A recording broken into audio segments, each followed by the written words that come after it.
Hi, my name is Garrett Underwood, and I did leadership development on Aged Out Foster Care System, Seed House Project, an organization catered to just basic kids that are aging out of foster care system.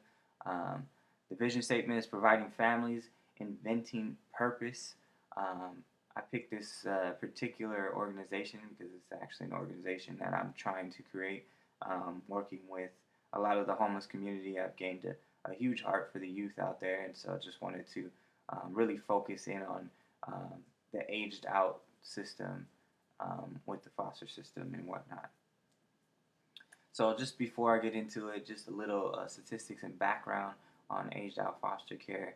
Um, a lot of these kids are going into foster families, and once they turn 18, money basically kind of shuts down for that individual, and most of these foster parents end up uh, kicking them out, or if they're not going to school, then they end up going into shelters. So it's a very likely chance of a highly likely chance that they end up becoming homeless um, because of the system. And now they just extended the system from 21 to, 18 to 21. But still, at the age of 21, you still don't have the certain life skills in order to really live on your own. Um, and so, little statistics: over 61,000 homeless individuals are between the ages 18 to 24. Over 70% of all state penitentiary inmates have spent time in foster care. That's more than half. Um, and then 27% of the homeless population spend time in the foster care system. It's crazy. Um, So, guided principles for the leadership development program. Our objectives that we want to kind of set up is to build a infrastructure that solves a systematic program that leads to poverty, such as transitional housing, uh, job employment opportunity, and resources needed to survive in society. So, just basically creating these pillars that can basically prevent um, homelessness, because these are actually the biggest reasons why a lot of people end up becoming homeless is lack of housing and employment and just resources. And then another objective is to resolve any internal conflicts that lead to homelessness. So a lot of these kids that are growing up in these foster systems go through a lot of stuff, and it creates an independent mind frame, which really and it also creates a lack of a belief in themselves. And so once they age out, they kind of limit themselves on what their abilities can be because of the lack of belief in themselves, or lack of family oriented relationships, or inconsistent um, friendships and family, or whatever the case might be. All of these things are domino effects of the outcome of their success in life. Um, and they also develop a lot of mental issues as well, um, because of the stress factor of being on the streets at 18. So some of our goals is to remove institutionalized ways of thinking and teaching healthy, independent decisions. Just basically getting out of the way of the system tries to more so helping them to think outside the box and independently thinking on their own, rather than being put through a system. To comfort any barriers that are holding an individual from moving forward in their life. Um, and then also that every individual creates and executes a plan for their life. So basically, having a dream bigger than themselves. Um, our principles that we believe on. Sorry about that. Um, we believe that our ownership and accountability for one's life establishes leadership and self-sufficiency in one's own life. Um, we also believe that having a safe and secure environment allows individuals to focus on personal development. Most of these kids don't have that safe, so they're always on guard rather than figuring out who they really are. Healthy neural development and uh, predicaments of upon the establishment of close nutritioning relationships and environmental stimulation. Um, so just basically kind of creating a family environment involvement in the decision making of one's life shows value to the young adult involved. So just basically creating ownership, accountability, and family oriented environment where it's safe to be able to think outside the box. Our philosophy, we want to uphold a family environment that they can trust, invest in each kid's dream, helping them believe in themselves. Basically, the more you invest in your child, the more they believe in themselves of becoming whatever they want to be. And so we really believe in that principle. So we want to hold on to that philosophy for this organization. Upholding creating stable relationships, core culture would be just honesty, family, and vision for oneself. Um, Conceptual framework. Um, Young people aging out of foster care systems often do not have the life skills necessary to help ease the way um, from foster care to adulthood. Therefore, they experience high degrees of incarceration, poverty, homelessness, and suicide. So, with that being said, we really want to create a framework of life skills necessary for just responsibilities required in adulthood, creating a leadership environment, decision making skills, just basically being able to really critical think, teaching how to strive, survive, and, and thrive in life.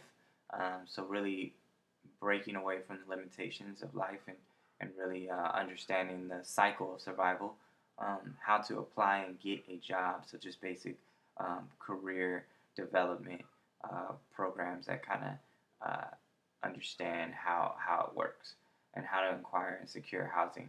So just understanding how to really end up getting housing in the U.S. Um, Operational strategies. This is basically where we took the framework and turned it into actual programs. And so this one of the programs that we have is the employment workshop. And so it's really cool. It's really creative. It's something that they actually like, and it's something that they can take ownership in. What they do is basically make these necklaces. They put their names inside these pennies. Um, and they make the necklace and they end up selling them, and they basically make a profit through that. And what this does is it basically helps them to be able to share their story. The whole concept behind it is um, when you make pennies in the world is very low of value, and we walk past them all the time. But this is a reminder to people that that each penny is worth something, and so their names are engraved inside the pennies, basically reminding people of the importance of homeless youth and kids aging out of foster care, and they're able to share their story and their testimony of what they went through, um, and just basically being able to create an awareness at the same time creating employment. So it's something that they're actually really proud of. This is our empowerment workshop where we go and just basically pour our heart into them and make them believe in their own vision. Sometimes we have actors workshops, career workshops. We just basically kind of really revolve it around the belief in themselves. Sometimes we take them on field trips and whatnot to different areas of careers so that they can expand their minds and see other things. But really just showing that we believe in them. So this is a part of really investing in them to become more of a better leader. Then we have the outreach program where we actually go out to different areas of the community to find homeless youth or kids that are, aged out of foster care, and just basically feed them and talk to them and really get to know them. But this is just an area to kind of really find them and help them to know that there is a place that they can actually develop these life skills that are needed, and critical thinking, and most of all, a place that they can trust and have a family environment. Leadership complacency. Sorry, I can't say that. So the way that the program would be ran is evaluating client process, so that we basically be evaluating the process will be performed by the Seed House social worker. So we would have a social worker on duty. The intent of the evaluating process is to maintain client communication, accountability, and to continue providing the most appropriate service to the client. These services include not only case plan activities, but programs, benefits. Evaluation allows for an ongoing review and eligibility for the service and benefits. So the social worker is really crucial in this program because they basically kind of dissect the client to be able to understand what their downfalls are and what their strengths are. And they basically would be setting them up with whatever needs that they may have and challenges that they may need to face. Evaluation uh, is really important in any leadership development. And so just to basically see what's going on because each person is totally different. Um, so contacting clients regularly every week would be mandatory um, for effective case management and for accurate delivery of benefits. Reviewing attendance reports regularly can continue to help clients take an active role in identifying their strengths and needs. Um, and then basically information gathered in evaluation includes client progress, attendance observed, behavior and case planning activity, uh, clients best thinking on the case goal, service and timelines, ongoing assessments by partnerships and clients themselves and abilities, needs and strengths. So we would definitely be partnering with outside contractors as needed.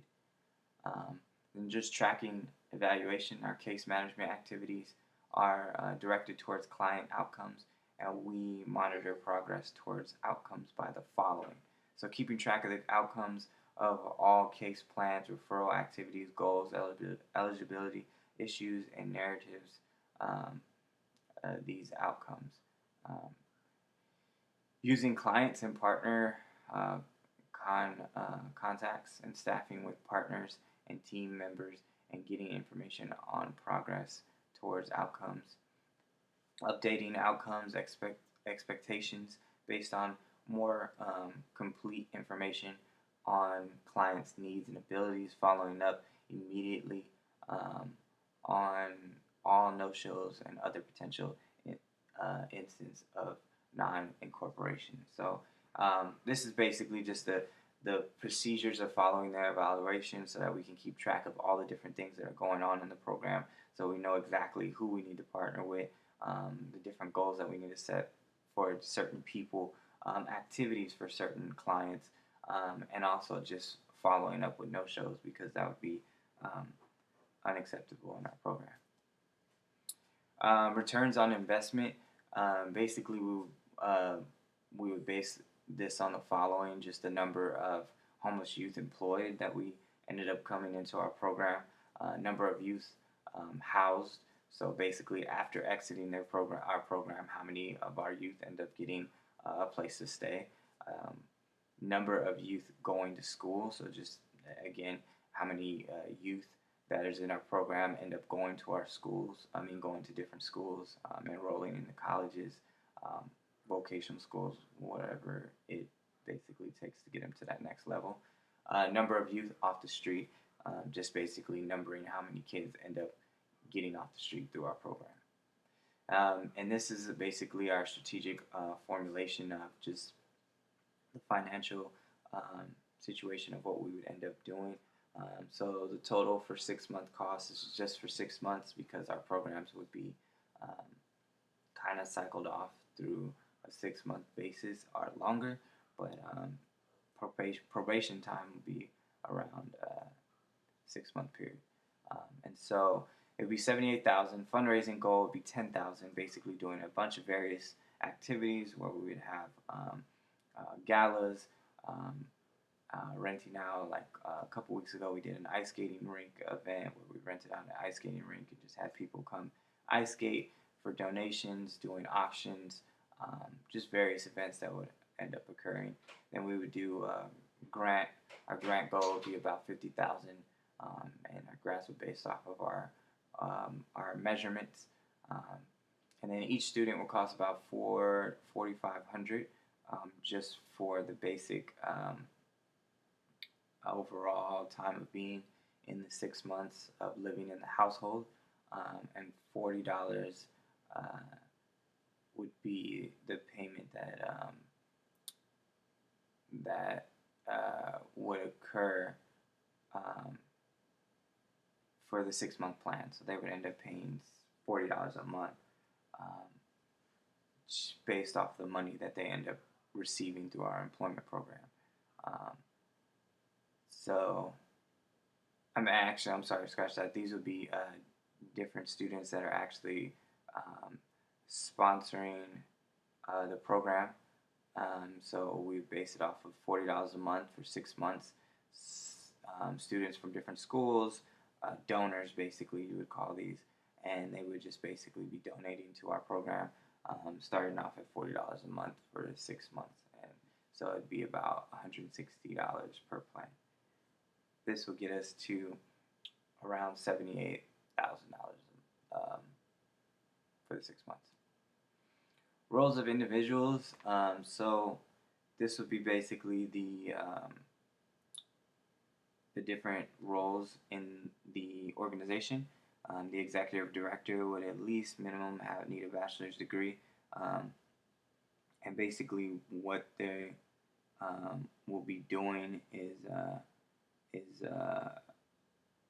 um, basically monitoring everything, um,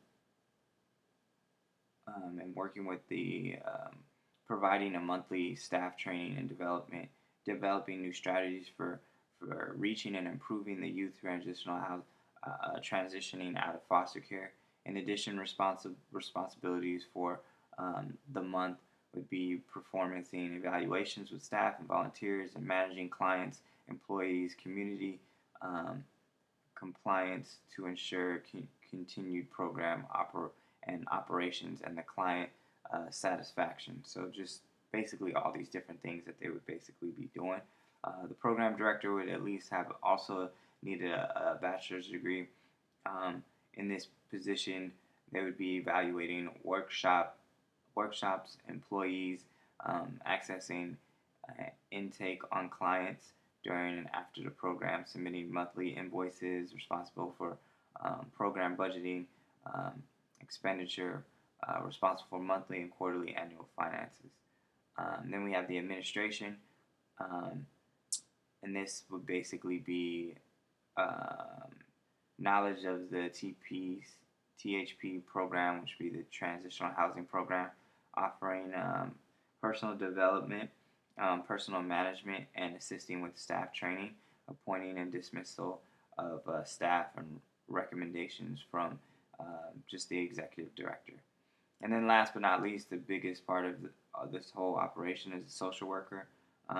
They would have a minimum of a master's degree in social work, and their basic responsibilities would be to basically kind of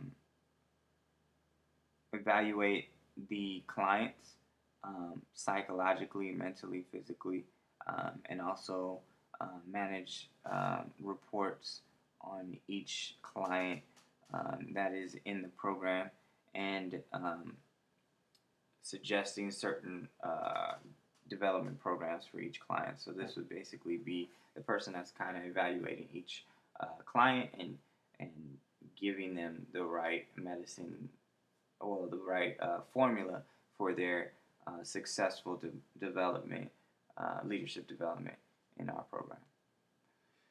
Learning modules, all youth will be assisted to personal mentors. Mentors will be responsible for their mentees completing tasks given during programs. Mentors will be assigned to a social worker, which then they will be reporting every week with the progress of the client. And if the client needs more assistance, the social worker will contract out the area the individual needs and help. And then basically the implementation of strategy would be evaluation forms. So basically from before and after the program. They would be evaluating. Each client will fill out an evaluation form, just basically understanding um, what is working for them and what is not, socially, family oriented, um, and mentally, and also just um, progress as well. Measured outcomes met. Basically, we'd be able to see what was met, what was not met at the end of the program, to be able to see what's working and what's not working.